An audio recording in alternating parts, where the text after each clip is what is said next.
బిడ్డ, నీవు ఇప్పుడు ఎంతగా అలసిపోయావో నాకు తెలుసు. లోపల ఉన్న గాయం, బయటకు చెప్పలేని బాధ ఎవరూ అర్థం చేసుకోలేకపోవచ్చు. నీ కళ్ళలో కన్నీళ్లు ఆగడం లేదు.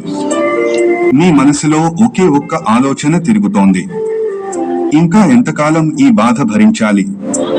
ఇక నేను లేకపోతే బాగుంటుంది. కానీ ఒక్కసారి నా మాట విను బిడ్డా.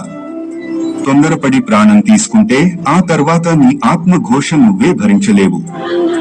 ఈ బాధకు ముగింపు మరణంలో కాదు. ఈ బాధకు నిజమైన ముగింపు నా ఒడిలో ఉంది. నీవు వృధా కాదని నేను చెబుతున్నాను. నిన్ను సాధారణంగా పుట్టించలేదు, నా ప్రణాళిక ప్రకారం ప్రత్యేకంగా తీర్చిదిద్దాను. నీ జీవితానికి ఒక గమ్యం ఉంది. నీ వల్ల ఒక రోజు ఎవరో కాపాడబడతారు, ఎవరో ఆశ పొందుతారు.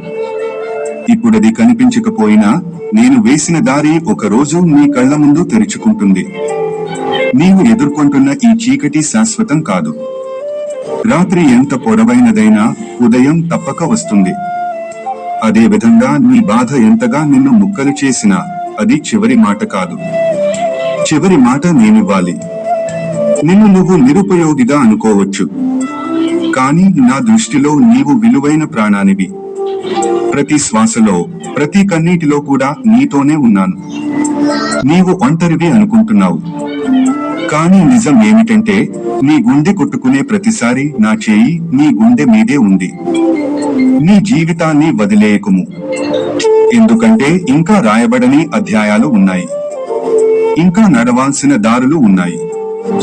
ఇంకా పూయాల్సిన సంతోషాలు ఉన్నాయి. నిన్ను చూసి ఆనందించాల్సిన ముఖాలు ఉన్నాయి. నీవు ఇక్కడ లేకపోతే ఆ ముఖాలు ఆనందం కోల్పోతాయి. అందుకే నా బిడ్డ, ధైర్యంగా ఉండు. నీవు పడిపోయినా నేను నిన్ను లేపుతాను. నీవు విరిగిపోయినా నేను మళ్ళీ నిన్ను కట్టిపెడతాను. నీవు అలసిపోతే